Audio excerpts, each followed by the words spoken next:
Welcome to this lecture on corporate rules. Before I start climbing to the detail, just one or two comments. This is a section that is actually quite simple, and if it is asked, it's usually just a few marks.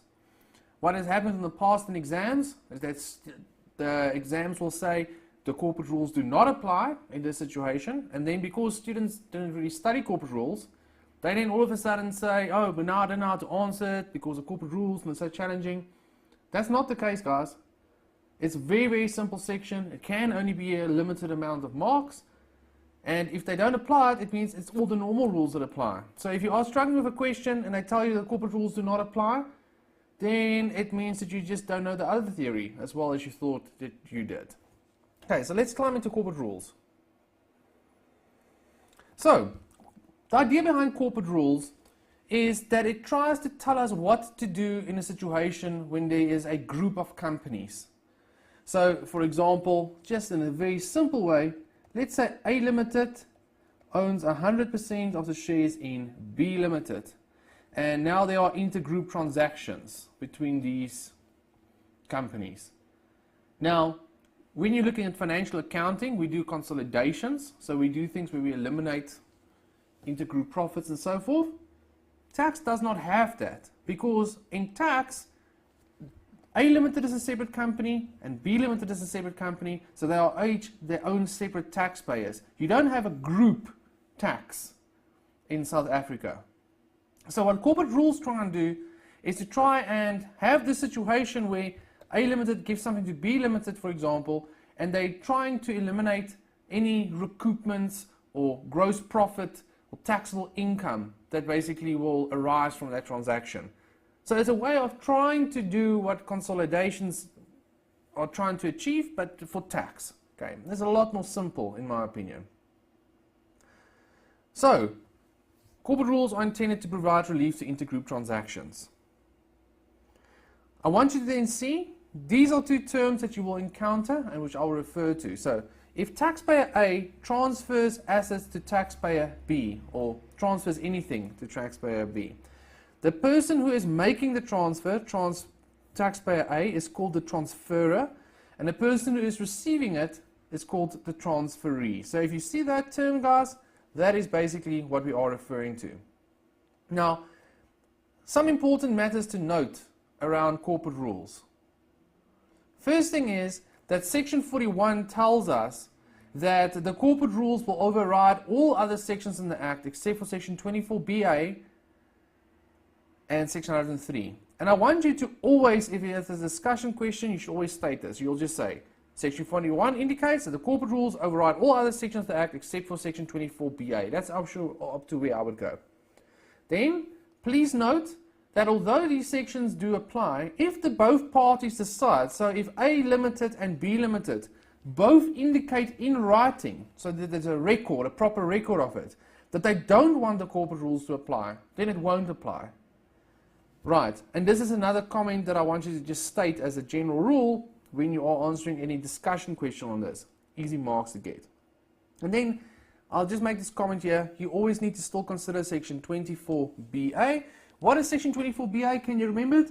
That is where you give an asset given for shares and it's not at market value. Please revise that section.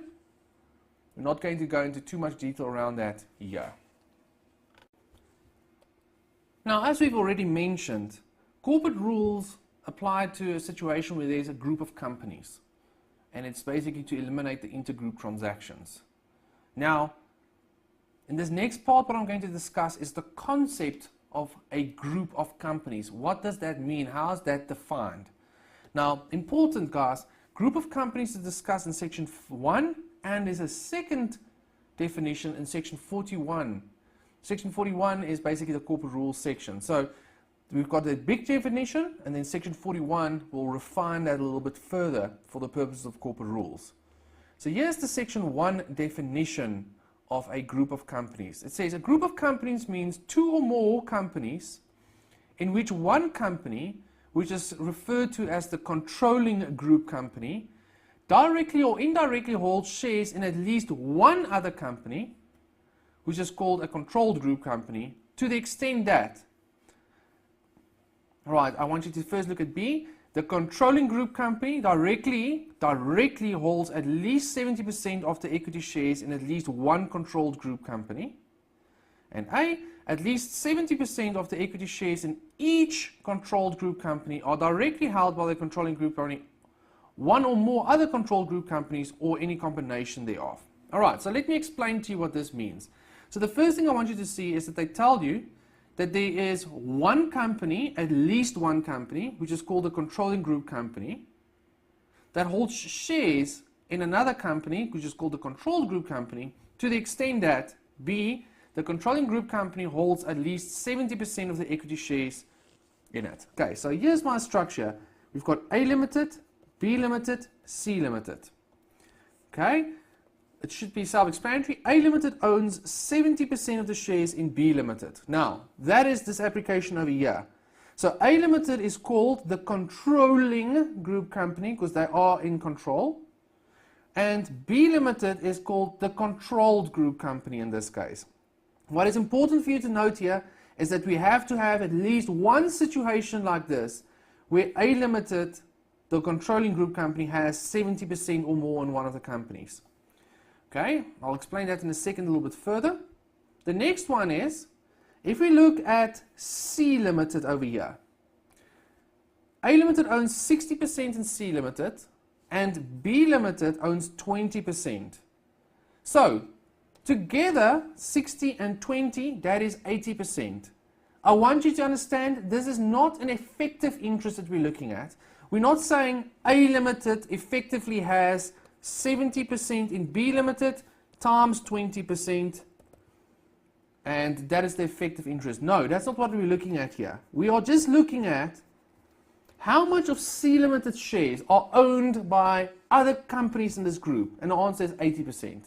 So that means that C limited is also called a controlling group company.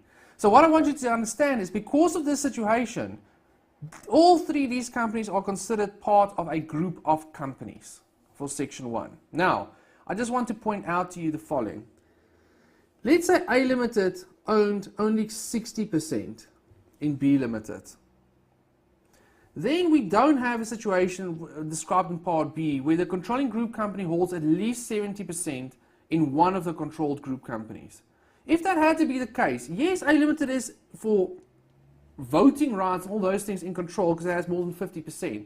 But it would not be considered a group of companies in that case there, because we have to have at least one situation where A limited owns 70%. And if there was no situation like that, then none of these companies would be group companies. Okay, guys, don't expect us to go into too crazy much detail with it. It's a concept I just want you to understand. Now we look at it in Section 41. Now, Section 41, it's quite a lengthy one because I give you a lot of exclusions. But basically what Section 41 does is it tells you, we agree with the definition of a group of companies that is described in Section 1, but the following will be excluded for the purposes of corporate rules.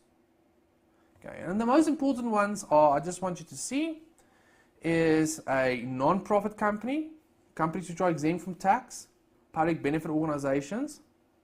Next two are important. A company which is formed outside of South Africa and which is not managed here. What is the definition of a resident of a company?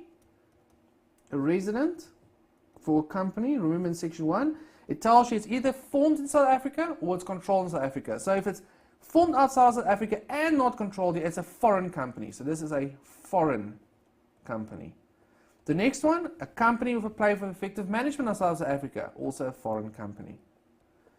Okay, so the corporate rules do not apply to foreign companies. Then, shares which are held as trading stock are not considered equity shares and are not taken into account. So let me explain to you.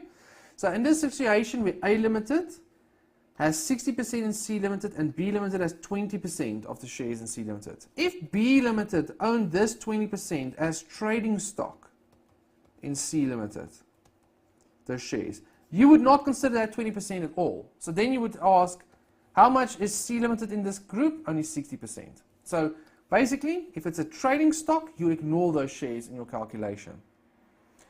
Right, and then the last one, something similar to that, and they're trying to tell you if there's an option to buy or sell shares or a contractual obligation to buy or sell shares, it's also not considered shares in this. So the idea behind Section 41 is they don't want it to be a temporary thing, where 1 year the rules apply and the next year they don't.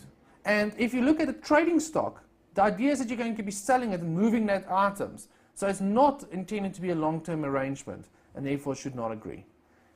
Guys, this is just for you to have a better understanding around it. I don't expect it to be too much detail in the question.